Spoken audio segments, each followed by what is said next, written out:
What happens when a woman whose heart is set on treasure is presented with the wealthiest men from across the realms? Today we'll put Nami's convictions to the ultimate test. Alongside her, another connoisseur of cash, Marin, will help judge these titans of wealth and inheritance. Is a mountain of gold an automatic victory? Or are some fortunes not worth the battle? Let us begin. Welcome. I've assembled a contest of the most unusual nature. In one corner, we have the cat burglar of the Straw Hat Pirates, a woman whose skill with a map is matched only by her supernatural ability to sniff out a pile of cash from miles away. Nami. Is that all? I also have excellent cartography skills. And my climate act isn't just for show, you know. But let's be real, we're here for the treasure. So show me the money!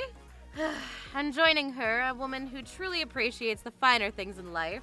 Someone who knows a charming man when she sees one. The lovely, albeit clueless, Marin. Oh, hi everyone! I'm just so excited. I'm really hoping to find a true prince today. You know, someone handsome and charming who can sweep me off my feet. A big castle would be nice too. Castles are great, Marin. They usually have treasure vaults. Now let's get this straight. They line up some of the richest guys from all over the anime world, and we decide if they're worth our time. It's a simple smash or pass. Smash means his fortune is big enough to overlook whatever other problems he has. A pass means not even a mountain of gold can fix his issues. So we're looking for the perfect man who happens to also be rich? This is gonna be so much fun! Perfect is a strong word. Let's just say financially solvent. Extremely financially solvent. Now bring out the first candidate. I'm starting to feel poor just sitting here. Our first contender is a titan of technology and a legend in the world of card games. Presenting the CEO of Kaiba Corp, Seto Kaiba. His story is one of ruthless ambition, rising from a tragic orphan to a billionaire mogul who transformed a weapons manufacturer into an entertainment empire. His company, Kaiba Corp, is responsible for the holographic technology seen in duel monsters across the globe. Kaiba Corp, I like the sound of that. A multinational corporation. The revenue must be incredible. Just think of the merchandise, the TV rights, the tournament ticket sales. My eyes are turning into berry symbols just thinking about it. He turned a weapons company into a game company? That's not just smart, that's diabolically profitable. I'm impressed already. Oh, he's so tall and handsome and serious. I like his strong jawline. But what's with the long white coat all the time? It's a little dramatic, don't you think? Still, he looks so commanding. I bet he owns tons of fancy cars and penthouses.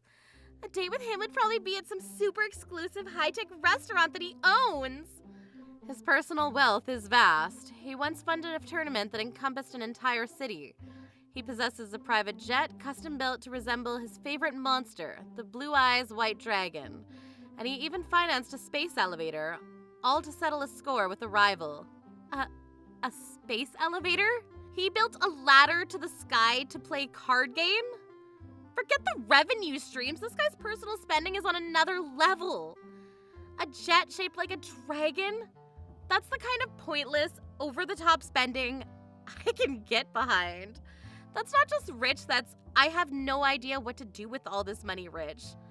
This is looking very, very good. A jet is so romantic. We could fly to Paris for dinner. But a space elevator? That sounds kind of nerdy. Is he only, interested in card games? I want a man who's interested in me. Mostly all me. Not just his hobbies. I have to be number one. Can he even talk about anything else, or...?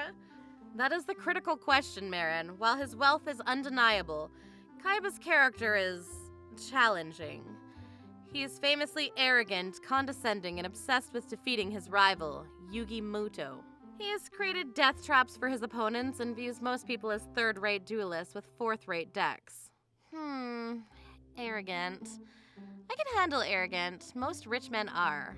Condescending, not ideal, but I can manage if the diamonds he buys me are big enough. Obsessed with a rival? Now that's a problem. That's time and, more importantly, money being spent on someone else. And death traps? That's a major red flag. I need a man to keep me in luxury, not in fear for my life. Still, that Kaiba Corp fortune. I could just hire my own security. I could build my own death traps. With blackjack and dancers. Oh no. Death traps are a deal breaker, and he sounds mean. What if I wore the wrong outfit to a party? Would he call me a third-rate girlfriend in a fourth-rate dress? That's not romantic at all. He doesn't seem like the type to write love poems or bring you flowers. He's probably just buys the flower shop and then complains about its business model. I'm starting to think he's way too much work. You're thinking too small, Marin. He wouldn't just buy you a new dress. He'd buy you the whole fashion house. The insults might just be worth it if you own a global brand afterwards. It's all a cost-benefit analysis. I don't know, Nami. My heart wants romance. And my heart wants a vault of gold I can swim in like Scrooge McDuck. All right, time for the verdict, Marin. He's so handsome and obviously successful. The private jet is a huge plus. But he just seems so cold and obsessed. My romantic heart has to say pass. I get it. The personality is a huge liability. The risk of becoming collateral damage in his card game war is high. But that fortune. Kaiba Corp, the sheer unapologetic scale of his wealth is a thing of beauty. He built a space elevator for a children's card game. The nerve! For that kind of financial power, I'm willing to put up with a lot of arrogance. It's smash for me. A very, very cautious smash. I'd just like to make sure our prenup is ironclad. Let us proceed to the second candidate. This is a man who proves that great wealth and a noble spirit can coexist. From the harsh streets of London to the oil fields of America, I present Robert E.O. Speedwagon. Oh my! Look at that dashing hat! And he has such kind eyes. He looks like he jumped right out of a storybook. Speedwagon. What a charming name. He just sounds so sophisticated. Hold on, I'm getting the financial report. Started with nothing and struck oil in America? An oil baron? Do you know how much money is in oil? It's called black gold for a reason. Okay, so he used his fortune to start something called the Speedwagon Foundation. What's that do? The Speedwagon Foundation is a global organization dedicated to medical research and environmental conservation. It has funded countless scientific breakthroughs and protected endangered species all around the world. It also secretly provides resources to the Joestar family in their battles against their supernatural threats. He saves puppies and kittens and helps people? That is the most heroic thing I've ever heard. He's rich and he's a good person. Nami, this is it. This is the one. A non-profit? My first reaction is to be skeptical. That just sounds like a money pit. Giving away money for charity? But wait, a global organization with divisions in medicine and tech? That means infrastructure. That means assets. We're talking real estate, equipment, and a massive operating budget. And he was loyal to his friends, the Joestars, for his entire life? Even after he died, his foundation kept supporting them for generations. Loyalty, that's a valuable asset. It suggests he won't just run off and leave you with the bills. He's loyal and kind. He'd remember your birthday and your anniversary. He'd bring you soup when you're sick. He'd find vampires for you. What could possibly be wrong with him? That is the core of it. In terms of his character, there are almost no flaws. Robert E.O. Speedwagon is known for his unshakable loyalty, his passionate nature, and his gentlemanly conduct. The only potential complication is that his vast resources are tied to others and confronting bizarre, world-ending threats. A life with him may involve dealing with vampires, ancient Aztec gods of fitness, and evil stand users. Fighting evil again? Why are all these rich guys mixed up in such dangerous stuff? But this one feels different. Kaiba's death traps were for his own ego. Speedwagon's fights are for the good of humanity. And his foundation has helicopters, submarines, and cutting-edge tech. Think of the salvage rights on all of that supernatural gear. An ancient stone mask? I could sell that to the right collector for a fortune. A vampire castle? That's prime real estate. This might actually be a growth industry. I would feel so safe with him. He'd protect me from anything. And I could keep him. We could volunteer in an animal shelter together. We could host a charity ball. It would be the most romantic life ever. I don't see any downside at all. No, this is surprisingly perfect. The man built a fortune and then dedicated it to good causes while making sure his friends were set for life. That shows incredible financial planning and personal integrity. He's the total package. Self-made, loyal, kind, and his organization has a ridiculously high net worth. The danger's there, but it's a manageable risk with a high potential reward. So, what's the verdict? For me, it's a million times smash. He's the prince I've been searching for. I mean, I have to agree. A man who builds a legacy instead of just a bank account, who's loyal to the end, who has a massive global spanning foundation that I could help administrate. Yes, this is a certified grade A top tier smash. He can withdraw coolly anytime. Our final candidate comes from the world of old money and gothic nobility. He is the head of the Phantomhive family, proprietor of the successful Phantom Corporation, and the Queen of England's infamous watchdog. A dark and stormy welcome for Ciel Phantomhive. Oh, he's just a boy. But he is so adorable, like a little doll. And he's an earl? That's even better than a prince. He must live in a huge, beautiful manor. I love his fancy clothes. 12 years old? That's a bit of a wrinkle. But he's the head of a noble house and a corporation. Phantom Corporation. Toys and sweets. That's a huge market. And he's the queen's watchdog, so he has the political power? This is inherited wealth. The best kind. No work, all reward, but how is a 12-year-old running all this? That is where the primary complication arises. Ciel is a brilliant strategist and merciless with his enemies, but his success is guaranteed by his butler, Sebastian Michaelis. This butler is, in fact, a demon to whom Ciel is bound by a contract. Sebastian will help Ciel achieve revenge against those who destroyed his family. In return, the demon will consume his soul. He has a demon butler? Okay, let's not panic. Let's just break this down. A demon butler on retainer. On one hand, that's terrifying. The whole, eating his soul thing is a pretty big long-term financial liability. You don't just come back from that. On the other hand, a demon butler? The sheer power, the efficiency. Think of the competitive advantage in business. Corporate espionage would be a piece of cake. He could handle hostile takeovers before breakfast. This is a very complex portfolio. I don't care about hostile takeovers. His soul is going to be eaten. That's the least romantic thing I've ever heard.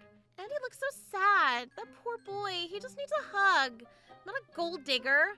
And I'd be terrified to even ask Sebastian for a cup of tea. What if I used the wrong fork and he judged me for it? I'd be scared all the time. Ciel's life is indeed defined by darkness and trauma. He's accustomed to luxury, but is generally cynical and detached due to his past. While he cares for the few people close to him, his entire existence is focused on a single objective: revenge. Revenge plots are so expensive and emotionally draining. This is a tough one. The wealth is immense. A noble title, a mansion, a global company.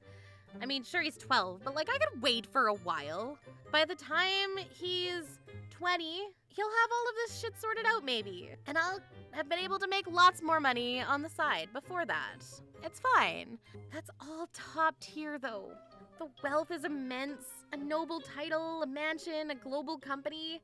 That's top tier. The baggage. A demon butler, a soul pact that can't be broken, and a mountain of emotional trauma. Marrying into this wouldn't just be a partnership, it'd be a full-time therapy session with a high chance of demonic intervention. The risk is astronomical. What if the demon decides he wants my soul for dessert? This is just too sad. I want to help him, but not by marrying him. He needs a friend, not a wife. And I could never, ever live in a house with a real demon. I have to pass. I'm so sorry, little Earl. You're so cute, though. I'm so torn. The Phantom Corporation is a gold mine. The Phantomhive name is legendary. But that ticking clock on his soul is the ultimate deal breaker. There's no long-term investment potential. It's a short-term gain for an eternity of, well, I don't know what, and I don't want to find out. I mean, there's the chance that when he dies, I could just inherit all of his fortune, but how do I know that the demon butler's not just gonna take my soul next? Even that kind of wealth is not worth that. As much as it pains my wallet to say it, I have to agree with Marin. It's a pass. The risk is just way too high. And so the judgments have been rendered. We have reviewed a corporate titan, a gentleman philanthropist, and a soul-bound aristocrat. The moment of truth has arrived. Nami, you've approved of 2 and passed on 1. After assessing all contenders, who's your final choice? Who earns the honor of funding the Straw Hat Pirates for the rest of their days? This was harder than navigating the Grand Line. Kaiba has the money, but that attitude is just exhausting. Ciel is rich, but the demonic baggage is an absolute deal breaker. It was close, but I have to think about long-term stability and my quality of life. That's the most important thing. My final choice, the man who gets the Nami seal of approval, is Robert E.O. Speedwagon. Yay! The perfect choice! He's self-made, so he knows the value of a berry. He's loyal, so he won't cheat you. And his foundation is a massive, diversified asset that does good for the world, which is great for PR. It's the smartest, most secure investment. Plus, a man that kind and generous would have no problem letting his lovely wife reallocate a few million for the operating budget for, personal projects. It's a perfect match. I agree, that's so perfect! But wait, that's who I wanted too! Well, too late, Marin, I'm sorry. You can have one of the other 2, though. But wait, that's the one I wanted! You can have the other one! Nope, sorry, too late. A wise and financially sound decision. Congratulations, Mr. Speedwagon. But wait! What about me? Our time is concluded. What do you think of these choices? Which candidate would you have chosen? Which billionaire is an automatic smash for you? And who is an undeniable pass? State your judgment in the comments below. I wish to hear your reasoning. And before you depart, show your conviction and hit that subscribe button for more of these unusual challenges. Let us know what other challenges you'd like to see. And activate the notification bell so you never miss a mission. Thank you for your attention, and we'll see you next time. Maybe we'll be tasked with rating the best dressed pets in anime. You won't want to miss it. Bye! They line up some of the richest guys from all over the animal world. And evil stand losers.